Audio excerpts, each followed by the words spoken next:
Il s'agit maintenant de vous présenter rapidement la formation MP2 et son contenu. Cette capsule, un peu plus longue que les autres, a pour objectif de vous présenter les orientations de maturité professionnelle, de faire un petit tour avec vous en termes de contenu de la formation, donc de voir quelles sont les branches qui vous attendent en suivant une maturité professionnelle. On parlera également dans cette partie de la procédure ou des procédures de qualification. Ensuite, je vous présenterai l'organisation interne, donc c'est la façon dont on organise cette formation chez nous à Nicolas Bouvier. Dans cette organisation interne, je vous présenterai les calendriers ou le calendrier annuel, des exemples d'horaires. Et puis on terminera cette petite présentation par les normes de réussite. Donc comme vous l'avez compris, il y a plusieurs orientations de maturité professionnelle. On en compte 7. À Nicolas Bouvier, nous donnons économie et services type économie et services type service, art visuel et art appliqué, technique, architecture et sciences de la vie, santé sociale type santé et nature, paysage et alimentation. Économie et services type économie est une orientation que vous retrouverez également dans les autres écoles de commerce. Par contre, toutes les autres orientations n'existent qu'à Nicolas Bouvier.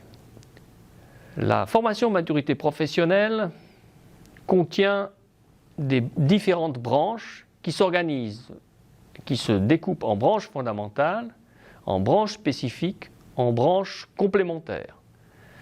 On ajoute à ces branches des travaux interdisciplinaires qui sont à la fois des travaux en lien avec les branches ou un travail final autour d'un projet. Vous avez là derrière moi les périodes d'enseignement, donc les heures semaines, pour vous donner un petit peu une idée de ce que ça représente en termes de quantité et de répartition des branches en question. Donc les branches fondamentales maintenant. Français, vous avez 6 heures par semaine pour toutes les orientations. Allemand ou italien, il s'agit de 3 heures pour certaines orientations et de 5 heures pour les maturités professionnelles économie et services type économie. La différence est liée au niveau que l'on doit atteindre. Effectivement, en économie et services type économie, on vise un B2, alors que dans les autres formations, il s'agit d'un B1. Anglais, obligatoire, 4 heures par semaine pour les non économiques et 5 heures par semaine pour la maturité professionnelle économique et services type économie. Mathématiques, 5 heures par semaine et 6 heures pour les économiques. Les branches spécifiques maintenant sont le noyau de la formation, comme je vous l'ai indiqué précédemment, et donnent la coloration de votre maturité. Pour les filières économie et services type économie et type service, les branches spécifiques sont finance et comptabilité et économie et droit. Pour les maturités professionnelles art appliqué, les branches spécifiques sont en lien avec cette coloration artistique.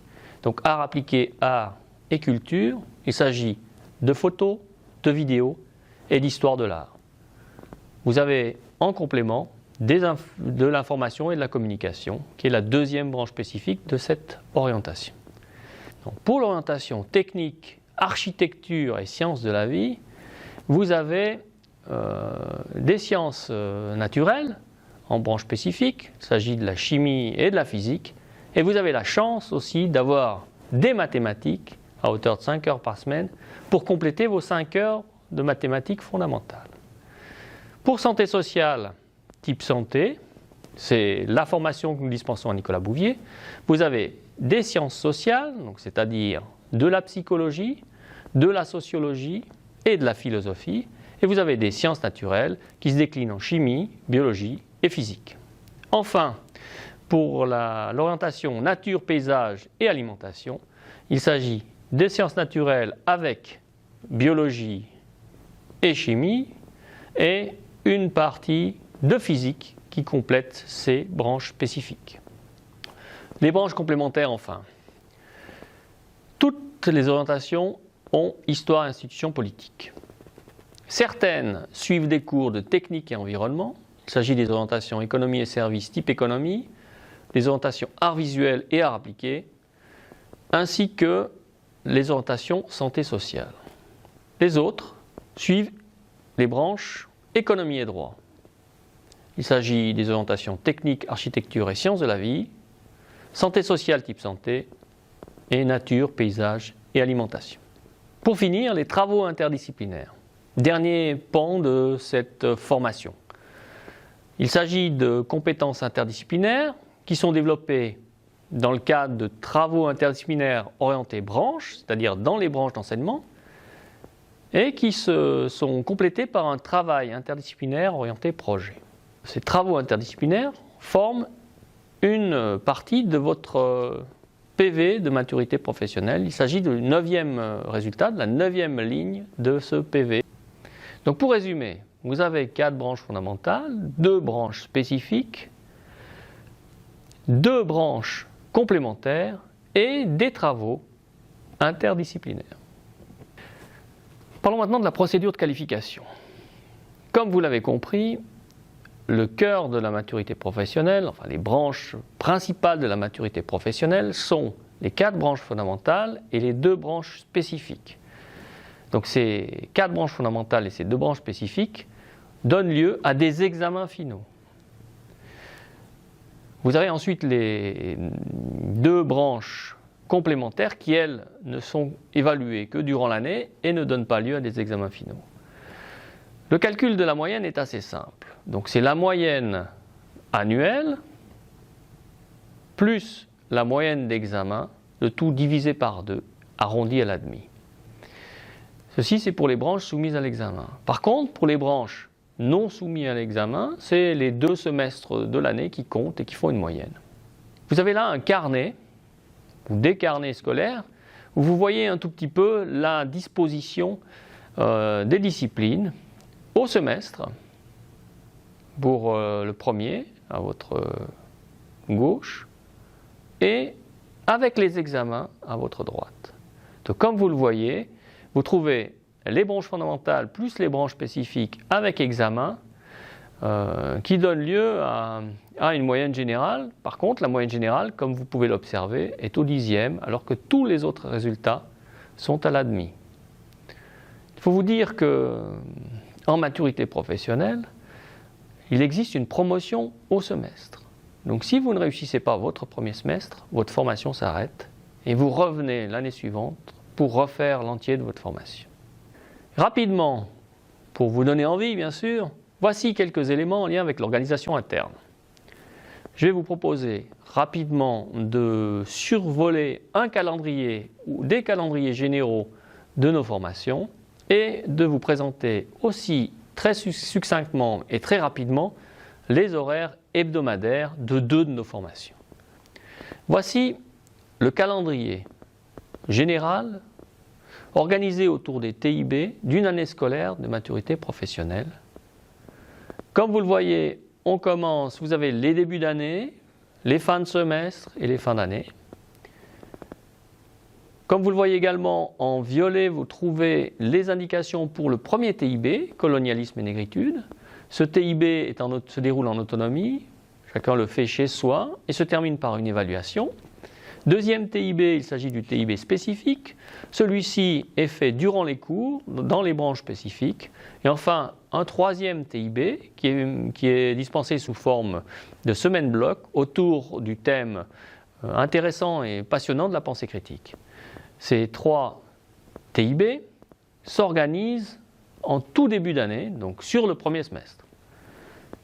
Et ensuite, ce TIB s'arrête, on a suffisamment de notes et suffisamment de résultats pour ensuite passer au TIP qui, lui, est organisé sur une semaine explosée. C'est-à-dire que vous avez un TIP un lundi, un TIP un mardi, un TIP un jeudi, un TIP un vendredi. C'est des journées entières consacrées à l'élaboration d'un projet de groupe. Ce projet est évalué et donne lieu à une note qui servira de note d'examen. Au final, l'année est assez pleine et les cours se terminent au mois de mai, fin mai, et sont suivis des examens finaux. Si vous avez compris comment fonctionnait le calendrier des orientations précédentes, il est facile de vous retrouver dans ce calendrier-ci, qui reprend exactement les mêmes rubriques, parce qu'on a une similitude et des correspondances entre les deux formations. Donc effectivement, le calendrier indique ici le début de l'année, la fin de semestre. Vous retrouvez les TIB, d'abord colonialisme et négritude, travail en autonomie, un TIB spécifique, technique et environnement mathématique, et ensuite le TIB pensée critique. Et vous retrouvez également, mais cette fois sous forme de semaine bloc, le TIP qui lui s'organise pour cette orientation, qui s'organise donc autour des finances et de la comptabilité. Et il s'agit d'effectuer un travail sur ce thème sur une semaine bloc. Voici quelques exemples d'horaires. Donc un horaire pour les économiques. Vous voyez que la semaine est assez bien remplie. Et un horaire pour les techniques. Même si on trouve quelques moments libres dans l'horaire pour les techniques, la semaine est quand même suffisamment importante et vous retrouverez, si vous le souhaitez, en l'analysant un peu, les dotations horaires en mathématiques, c'est 10 heures de maths par semaine, et les dotations également en sciences, donc chimie, physique, qui font aussi une grande partie du programme de cette filière. Maintenant, les normes de réussite. Donc, comme je vous l'ai indiqué précédemment, il y a une promotion semestrielle.